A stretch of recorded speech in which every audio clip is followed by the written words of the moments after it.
আজকে এই বছরের প্রথম কাঁঠাল এলো বাড়িতে, তো চলুন এটাকে ভাঙি।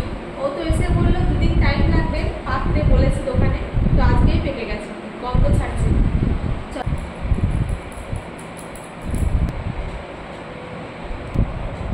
এই যে বেরিয়েছে একটা কোয়া।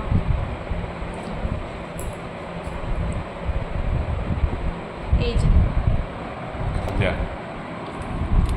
বোঝা যাচ্ছে না, খাজায় মনে হচ্ছে, খুব শক্তও নয় খুব নরমও নয়।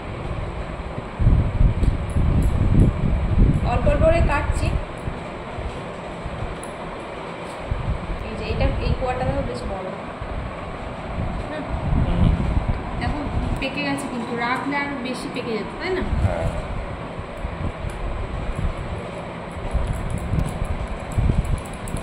কাটছি কারণ কতটুকু লাগবে, যতটুকু লাগবে ততটুকুই কাটবো, বাকিটা আবার ভালো করে ঢাকা দিয়ে রেখে দেবো।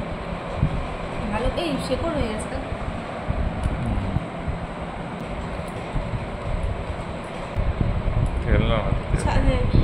না সেরকম আঠা নেই তো,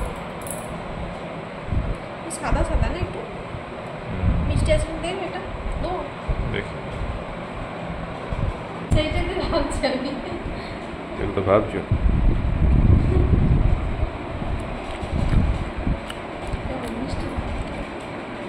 খুব মিষ্টি না, খাজা কাঁঠাল, খাজা বেশি মিষ্টি হয় না তো?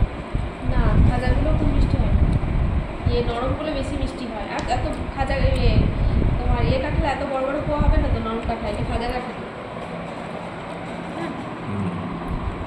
বাইরে থেকে দেখে বোঝার উপায় কি? বোঝা যাবে না।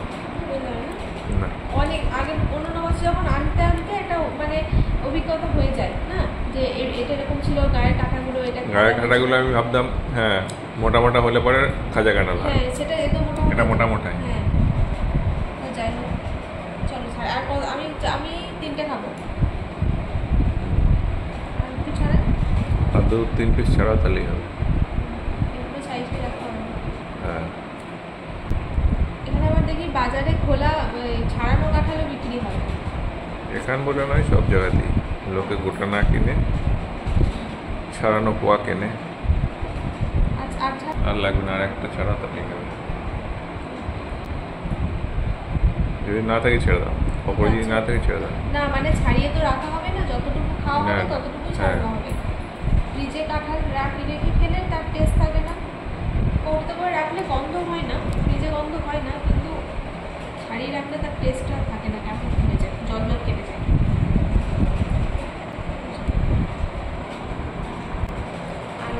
আর লাগবে না।